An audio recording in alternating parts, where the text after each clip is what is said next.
Fundamentals of Sanatana பயிற்சி பட்டறை நேரடி மற்றும் இணைய வழி வகுப்புகள் டிசம்பர் 13 முதல் 17 வரை. Admission closes on 12th December. தொடர்புக்கு 7388824242.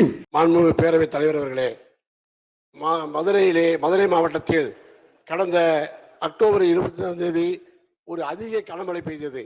அந்த மழையின் காரணமாக மதுரை வடக்கு பகுதியில் உள்ள மழை நீர் வெள்ளப்பெருக்கு ஏற்பட்டு செல்லூர் கண்மாய் வழியாக செல்லூர் கால்வாயிலே வெள்ளப்பெருக்கு எடுத்ததன் காரணமாக வீடுகள் மூழ்கின, மக்கள் கஷ்டப்பட்டார்கள் 2 நாட்களாக. ஆகையால் அந்த செல்லூர் கால்வாயை மேம்படுத்துவதற்காக கடந்த 30ஆம் தேதி மாண்புமிகு முதலமைச்சர் அவர்கள் மதுரையிலே ஒரு கள ஆய்வு செய்து உடனடியாக ரூபாய் 15 கோடி கொடுத்ததற்கு அவருக்கு எங்களுடைய நன்றி கலந்த வணக்கத்தை தெரிவிக்க நாங்கள் கடமைப்பட்டிருக்கிறோம்.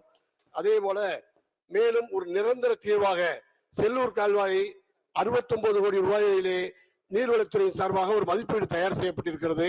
அந்த திட்டத்தை, செல்லூர் கால்வாய் திட்டத்தை நிறைவேற்றுவதற்கு அமைச்சர் அவர்கள் எங்கள் துன்பங்களை அறிந்து மனமிறங்கி செய்து வருவாரா என்பதை அறிய விரும்புகிறேன்.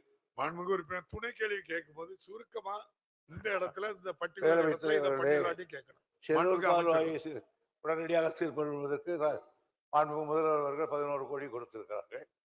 அடுத்து ஒரு என்ன கேட்கிறேன், 69 கோடி கேட்டிருக்கிறார்கள். நான் மலை இறங்க தேவையில்லை, அவர் இறங்கணும். ஆகையினால் இதை முதலமைச்சர் கவனத்துக்கு கொண்டு போகிறேன். செல்லூர் கால்வாய் கொடுத்த கனிவு இதுக்கும் கிடைத்தால் நான் உன்னோடு சேர்ந்து மகிழ்ச்சி அடைவேன்.